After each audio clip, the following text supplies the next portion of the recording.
And we have Sandy Bromley, who is the director and a friend for Shelby County Department of Community Affairs. And this is her team. This is the Shelby County Division of Community Services, the District Connector Community Conversations, and today's topic, as you can see, is community solutions for addressing substance use with care. This is District 3, and here we have the team.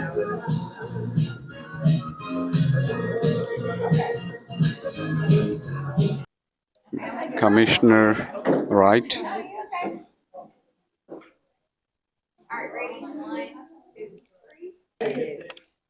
And we have this as the first or second slide, and Sandy Bromley speaking. All right, good evening, everybody.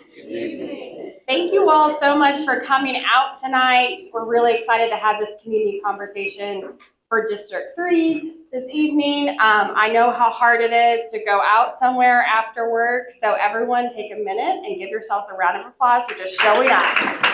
Yes, thank you.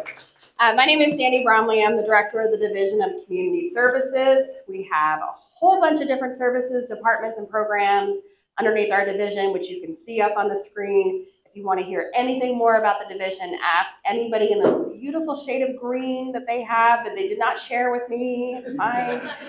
Our district connector team is well represented in the green today. So if you have any questions about the Division of Community Services, they're happy to answer that.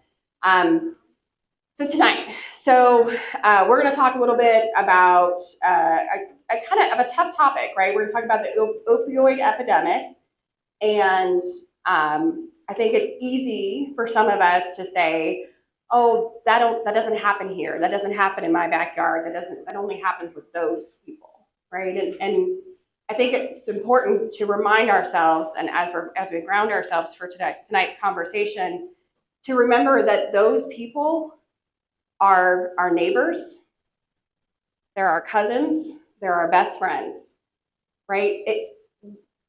Coping with trauma, coping with the world, and using drugs and alcohol is a very, very common issue in our community, across the country, across the world. And so we have to make sure that we are being open, honest, and validating folks who maybe are struggling with these issues, and then learning about the resources that are available to them. And so that's what we're here to talk about tonight, solutions. One thing I will say that tonight is going to be different than most town halls you may have attended, where somebody talks at you, or maybe even folks line up in a line behind a microphone and talk at people. It's going to be different. There's a reason why you're at a circular table. We want you to talk to one another, and we want you all to be solution focused, right? We need to hear from you. Government needs to hear from our residents on a regular basis, and this is one way to do that. So again, thank you all so much for being here tonight, and I'm going to turn it over to the District Connector Program Manager, Ariel Gibson-Martin. Thank you all so much for coming out tonight. So it's really important. We're in County Commission District 3. Shout out to Commissioner McBride. Thank you for being here. We're going to have him come up and speak sometime tonight. I don't know if we told you that before, but there we go. I'd be remiss to say that you see everything tonight and it was just me. It's not. It's an incredible team of 15 that makes this happen. And so if you're a district connector, staff, come on up so you can introduce yourselves.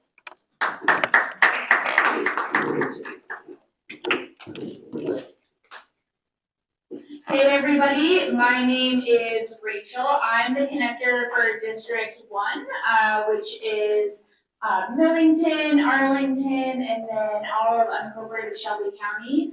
And the commissioner is Commissioner Amber Mills. And I also occasionally serve District 2. Good evening, everybody. I'm Glenn Mullins. I am the district connector for District 3, Commissioner Rice's district, which is Bartlett and Lakeland. Good evening, everybody. My name is Jasmine Banks. I represent District 4, which is the Germantown area, East Memphis, Shady Grove, Oakwood Mall. The commissioner for District 4 is Brandon Morrison.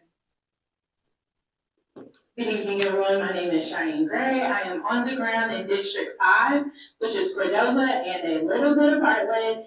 And my commissioner is Shantae Amen. Good evening, I'm Dr. Nicole Gates. I represent County Commission District 6, which is Raleigh, Nutbush, and unincorporated Shelby County to the north. And Commissioner Caswell is our commissioner. Hello, everybody. My name is Austin White, and I'm the connector for District 7, where Commissioner Henry Brooks is the commissioner. My areas include North Memphis, Binghamton, some Fraser, and some Midtown. Good evening, I'm Shayna Layrock, District 8, Commissioner Mikhail Larry. I say it wrong, but it's okay. You know who he is, he's great. That is West Fraser. I always say the District 8 chases the river, so there's Uptown, Harbortown, some parts of South Memphis, South City, Soulsville. Yeah, we're here, and I'm happy to be here. Good evening, I am Earl Fisher. I am the District Connector in District 9. The County Commissioner is Edmund Ford Jr. District 9 consists primarily of Whitehaven and Westwood. Hey again, I'm Cheyenne Gray, and I'm also transitioning to District 10, which is Orange Mound, a little South Memphis, a little Whitehaven, a little East Memphis, and a little Midtown. And the commissioner is Brittany Gordon. Good evening. I don't need this mic because my voice is heavy. I'm Tiffany Armstrong, District 12. Commissioner Erica Shipman is the commissioner that consists of a little Hickory Hill, Southeast Memphis, 2 streets in Collierville, and a little, I found out so today, a little bit in Germantown. And just happy that you all are here this evening. Hello, everybody. I'm Catherine Wesley from District 13, and the commissioner is Chair Michael Welly. That's new. The areas include East Memphis, University District, and also Cooper Young. Good evening, everybody. My name is Christopher Devlin. I'm the Performance and Data Lead for the District. So I work alongside Eric Gibson Martin. All of these beautiful individuals you see here today. Let's give it up for the team.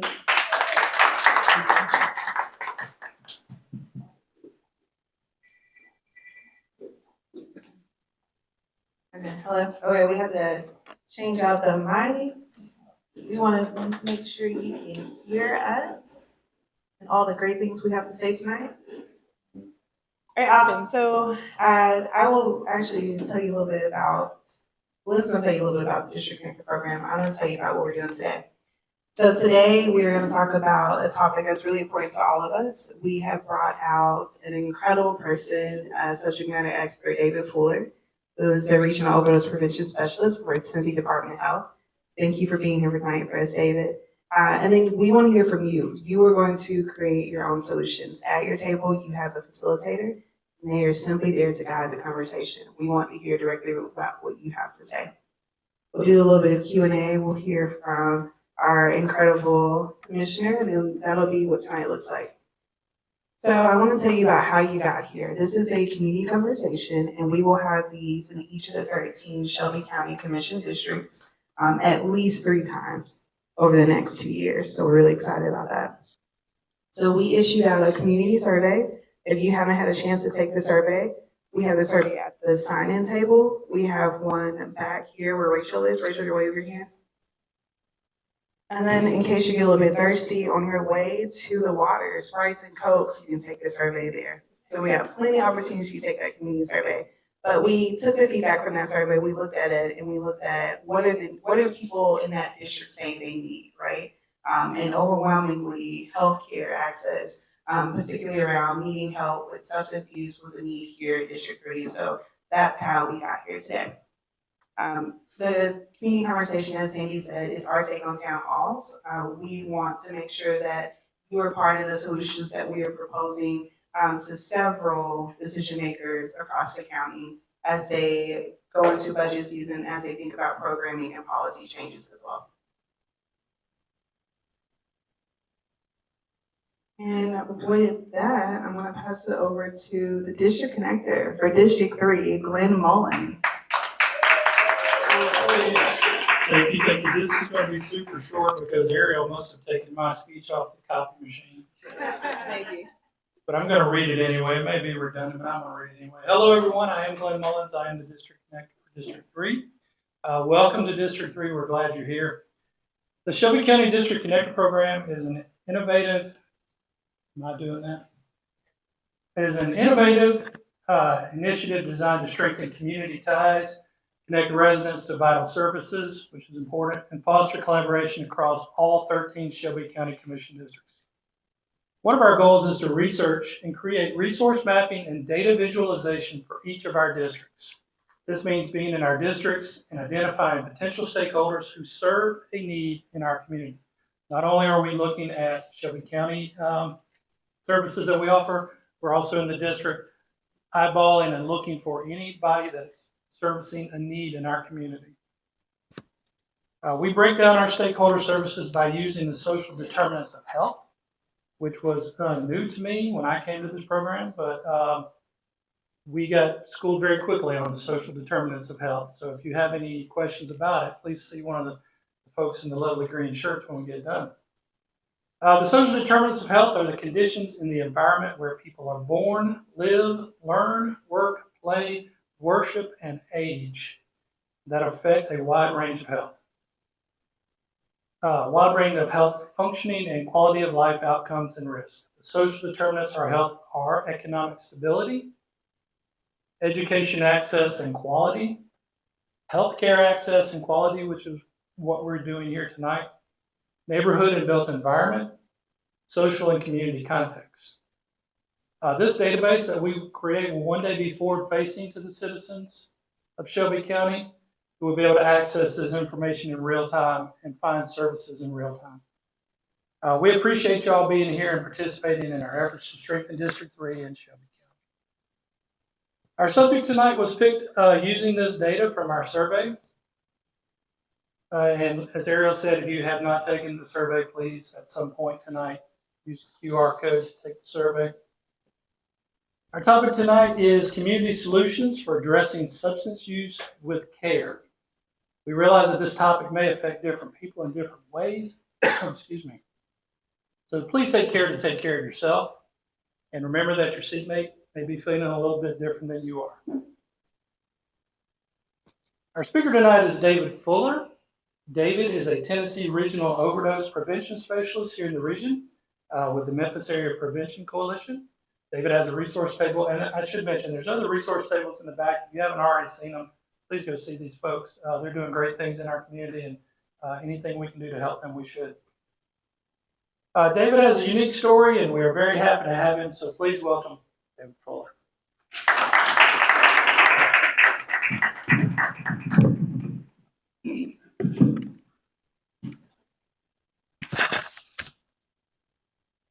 Thank you. Are we recording this? Do I need the mic? I am. You are? All right. Well, then we will do it. And I do need to thank you so much. Boom. Good evening. How are y'all doing? Yeah. All right. So thank you guys for having me. Thank y'all for being here. This is obviously a very, very important topic that we're going to talk about. I often say I wish this job wasn't necessary, but unfortunately it is. Now tell me again, how much time do I have? Like 15? Is that right? Okay. So you're going to have to tell me when there's only 5 left, because otherwise I'll just... I've got my contact information here at the beginning. I'm so well prepared that I don't have any business cards with me. I ran out and the printer didn't have them.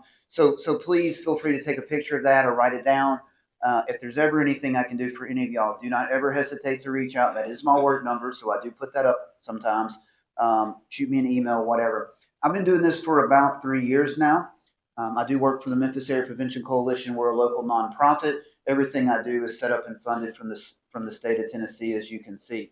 I'm also an alcohol and drug counselor. I've done that off and on for a number of years in Memphis and in Alabama, where I'm originally from, and I'm also a certified peer recovery specialist, which basically means I've been trained to support people that are in recovery, that are trying to get into recovery, as I'm in recovery myself. I'm very open about that as part of what I do. I'm in long-term recovery from opioid use disorder. So I've been around this stuff really since this thing really kicked off in the 90s. I've been around it in a few different ways over the years. That doesn't mean I know everything, because I most certainly do not.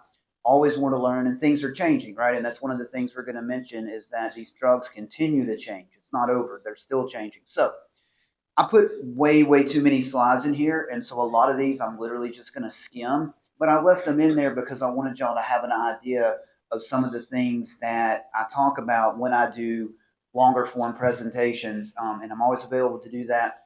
And we can talk about that if you want to come by the table. And of course, I also show people how to use naloxone medicines like Narcan, and I brought some of that with me tonight. So the main driver of our overdose crisis has been opioid drugs almost this whole time. And there's been several phases of that. But we've also seen stimulant issue in this country as well. There's been a methamphetamine problem just as long as there's been an opioid problem. And you're going to be hearing more and more about stimulant drug overdose going forward. We're kind of getting ready to enter really the fourth phase of the overdose crisis. You're going to hear more about meth overdoses, cocaine overdoses. You're going to continue to hear more about fentanyl being in the rest of the drug supply. And you're also going to hear about animal tranquilizers and other new drugs that have begun to emerge over the last couple of years.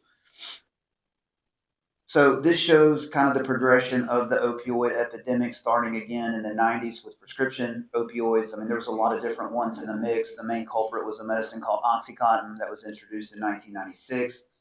Powerful opiates that were prescribed to a lot of people, and some of those people certainly needed them. But they were very quickly diverted to the streets. And by 1998, at least, these powerful opiates were showing up on the streets, particularly in the South, the Mid-South, Appalachia, Midwest. And a lot of people got addicted. And that went on for a number of years. And eventually, our systems began to respond. But unfortunately, a lot of people were addicted by that point. And now they could not find those pills, or they couldn't afford the pills on the street. And so we saw a surge in heroin addiction. A lot of those people turned to heroin. And so that was the second wave. And so, of course, heroin being a real street drug, it was stronger, it was more unpredictable, and it was actually cheaper. And so overdoses went up.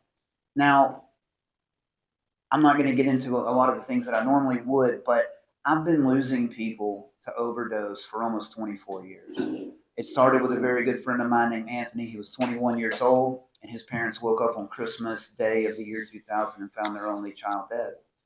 Horrible tragedy where I grew up in Alabama, as you can imagine, with it being Christmas. But I have no idea how many people that I've known that have died from overdose since then. I long ago lost count. Friends, people that I would randomly meet, people that I met in recovery, people that I met in treatment centers, clients of mine, and certainly people that I've met or stories that I've heard since I've been doing this. It's beyond count.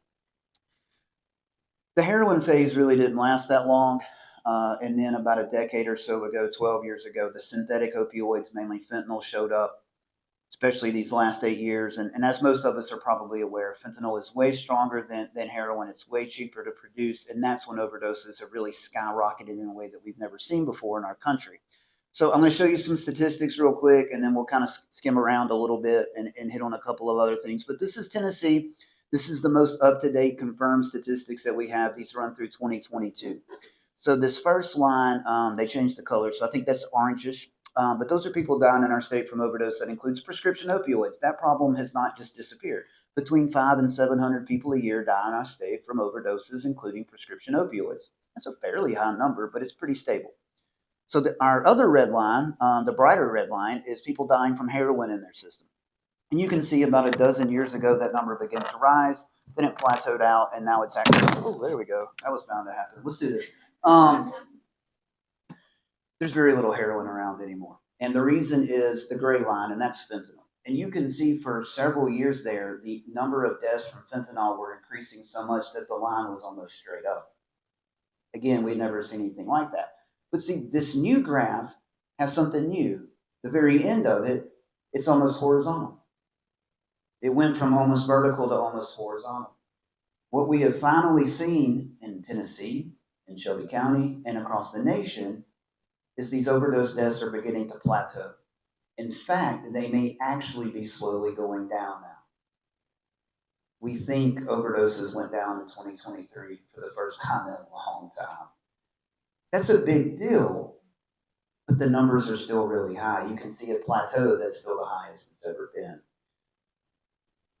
The blue line has not been getting as much attention. Those are people dying from overdose with stimulant drugs in their system. For most of Tennessee, that means methamphetamine. We certainly have plenty of that here in Shelby County, but we also have cocaine and crack cocaine.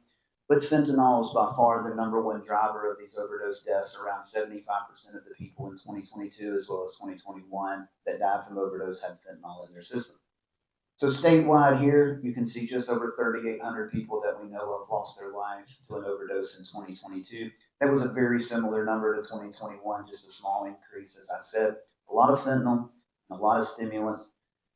Obviously, the most populated areas like us in Davidson County and Knott County, the most people, the most deaths, that would make sense, but it's everywhere. Every single county in 2022 and 2021 had at least one overdose death. And I think 2021, that was the first time that ever happened. We had 95 counties, I believe. This shows the rise in combination overdose deaths of opioids and stimulants. Our bottom line, the gray line, that is cocaine and opioids, mostly fentanyl. By far, the majority of the cocaine-involved deaths for the state of Tennessee take place here in Shelby County. We have by far the most cocaine of anywhere in the state. The middle line, that's methamphetamine and opiates, again, mostly fentanyl. Over 40% of our fatal overdoses now involve both kind of drugs. So why are so many more people dying from stimulant overdose? Fentanyl, again, by far the number one reason. Certainly we have people that are using both kinds of drugs purposefully. They may be addicted to both kinds of drugs. But a lot of people are dying from a fentanyl overdose that had no idea that they were taking fentanyl. They were doing cocaine or meth or buying a pill off the street. So people often ask, well, why is fentanyl showing up in these other drugs? Sometimes it's being done on purpose, particularly at higher distribution levels to get more people addicted. Fentanyl is very, very cheap. But a lot of times it also happens by pure accident, cross-contamination at a street level. Street-level drug dealers, may not be careful. They may only have one scale. They forget to wipe it down. Now fentanyl has gotten into cocaine. It's gotten on something else, and that's obviously going to be a big deal. So this is the last numbers, but this is Shelby County, again, 2022, 577 confirmed fatal overdoses. So that is our current record. Every year had been a new record. In 2020, it was 450. In 2021, it was 549. 2022, 577. Again, a lot of fentanyl, a lot of cocaine, and a lot of meth. Psychostimulants, that's basically meth or maybe an Adderall or something like that mixed in. I'm already down to 5 minutes. So we think, this isn't confirmed, we think that this number did go down last year slightly. Again, that would be the first time. The very preliminary numbers that we're seeing so far this year are significantly better than what we've seen. We'll see how that ends up coming out. We obviously have several months to go. So this next section, I'm not really going to speak on. I just included it because this is going to be how we educate our community about what's going on and why it's going on. Now, this doesn't touch on all the social determinants of health. It does mention on a couple, and it does mention, obviously, the brain aspect. This is a medical disease. This is a medical issue that we're dealing with. Brain, dopamine, things like that. But also trauma in the community, particularly with our youth. Genetics plays a role. Mental health issues, of course, play a big role. And then these community level factors, which get into more of the social determinants of health. I'm not saying I don't go around and tell people that these things guarantee how someone's life is going to go. We're not saying that. But we understand today more than ever that we have a lot of people in our community that the deck's really stacked against them. And it's a lot more likely than not that they're going to encounter certain issues in their life based on the things that are going on. And this certainly includes our kids. We have children 14, 12, 10 years old, sometimes even younger, that the deck's already really stacked against them for a lot of various issues. And we do know that addiction changes the way the brain functions. It inhibits the brain's ability to function. And it doesn't heal back right away. It does heal back, but it can take up to 2 years for all that healing to take place. And so the one thing I want to mention here is you can see that these brains, people that were using meth, even 1 month after they quit using meth, there's a lot less brain activity. Even people that agree to go to treatment, that are able to go to treatment, generally stay a month. And so when they walk out of those doors, trying to have a different life, their brain's not really their ally yet. They're dealing with a lot of different stuff. We talk about that because we're trying to reduce the stigma around these issues, including relapse, which is a very common part of substance use disorder, a very common part of trying to heal from that. It affects more people than it doesn't. And again, that's very common in chronic medical issues, which is what we're dealing with here. We talk a lot about the way that we talk to each other and to ourselves. All right, so real quickly, this is kind of more into the information we wanted to talk on. This shows you just how strong fentanyl is. What we have here by this penny and in these 3 vials are fatal amounts of these particular drugs. That heroin vial, that's roughly a half gram. That's a fatal dose of heroin to someone who has no tolerance. The amount by the penny, which is the same amount in the middle vial, is enough to kill someone with fentanyl. Regular fentanyl is 50 times stronger than heroin, 100 times stronger than morphine. It's very, very powerful. But then we have in our 3rd vial carfentanil. There's 1 tiny grain in there. Those of y'all in the back may not really be able to see it. That 1 tiny grain would kill me if it entered my body right now. We have over 25 different types of fentanyl on the streets of Tennessee. Carfentanil is the strongest form that we know of that's on the streets, and it is 4,000 times stronger than heroin. This stuff is around. People don't know, even if they know they're getting fentanyl, they don't know which kind it is, how much it's been cut. So just on this basic information, these pictures, we can start to understand why we're losing so many people. We used to think fentanyl could get directly through the skin. Luckily, that's not true. It has to have another way into the body. I just wanted to mention that. We don't know of fentanyl being in vapes unless an individual put it in their own vape, and that's pretty rare. When it comes to fentanyl on marijuana, I have to tell you that officially no one has tested a sample of marijuana that came back positive for fentanyl. Still, I've been told that as recently as a few weeks ago. I'm also going to tell you that every single week I hear stories about people that have died from fentanyl overdose who claim that the person was only smoking marijuana. I've also had young men at treatment centers that I go to and speak look me in the eyes and tell me, David, I put fentanyl on marijuana myself. I've smoked it that way. I've sold it that way. So do with that information what you will. I have to give you both those answers. We do have fentanyl test strips that we give out in the community. I have some at the table. This enables substance users to stay safer. They're going to do what they're going to do anyway. We can try to keep them alive. That way they have a chance. So I know we're almost out of time, but just to show you some of the things that we talk about, we go into more detail about these stimulant overdoses, signs and symptoms of that. And then, of course, opioid overdoses, can describe what those look like, how to respond, why this medicine, naloxone, which is the medicine in Narcan, works, what it looks like, how to use it step by step. And I can do that verbally in just a few minutes, or I can go in detail with the aid of the slides and really break this down. We have laws in Tennessee that protect us. We have blanket civil immunity now in this state of trying to help somebody that's in an overdose, even if we respond with a medication like Narcan. We cannot be sued. It's legal to have all this. These are over the counter now for the most part. Even the ones that aren't are still legal. There's even criminal protection in the statutes now so that people are more likely to call 911. I wanted to show you this. We know at least 66,000 overdoses have been successfully reversed in the state of Tennessee in the 7 years that we've been doing this and keeping stats. That's a lot of second and third chances at life. We also have an extremely robust treatment program in Tennessee that takes advantage of a lot of the same funding that this program does. I have a lot of friends, a lot of colleagues that I've met the last few years who not only are alive today, not only are they in recovery from their medical issue because of naloxone, because of some of the other harm reduction things that we do, they now work in treatment. They now work doing things like I do, and they're helping other people. So we know this stuff works. I always encourage people to learn how to use this medicine, to carry it. Like I said, we have it. There are other things we can do. Someone that I spoke to earlier mentioned dropping off unneeded medicines. Always do that. We have all these dangerous street drugs. I didn't talk about the animal tranquilizers because of time issue, but still today, the majority of people's addictions begin in a medicine cabinet, usually a family member's. So if we have unneeded medicines, You can always drop those off at police stations, 24-hour Walgreens, and then twice a year we have National Drug Take Back Days. I think our next one is October the 26th-ish, is a Saturday, whatever that is. This is a number for our office. We also, my coworker Lincoln helps people get connected to treatment resources. Again, we have a lot of funded treatment programs here. So even if someone doesn't have insurance, they don't have resources, we can generally get them a bed in 24 to 48 hours if they really want it. We also do education for the community, for high school and college students. We do free HIV and hepatitis C testing. We're just trying to help people stay alive, to stay as healthy as we can, and give them a chance to get better. I'll leave this up. This is an active QR code twice a year. We put on a free conference. Come hang out. It's always at the University of Memphis. We have a lot of wonderful community partners that help us with this. Free education. If you're a professional, you need continuing education hours. We feed you. It's good stuff.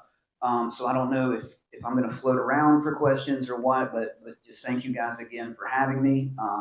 And I look forward to meeting all of you.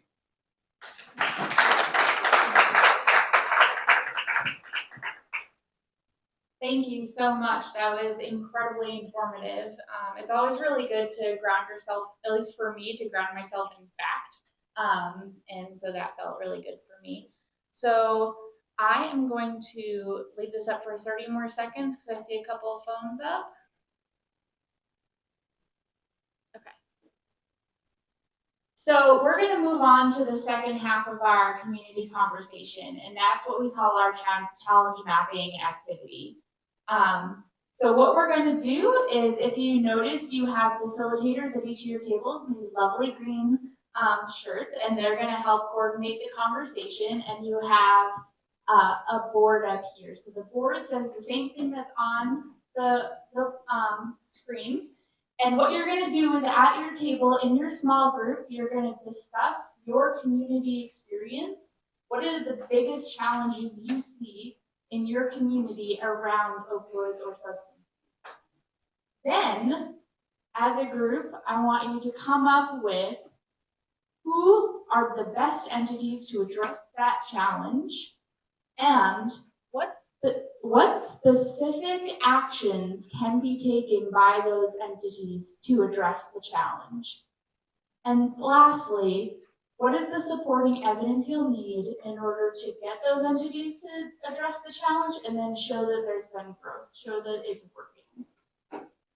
So before you get started, just a couple of expectations of engagement. Be present, be fully engaged. If you need, this is a very heavy topic and incredibly personal to a lot of us.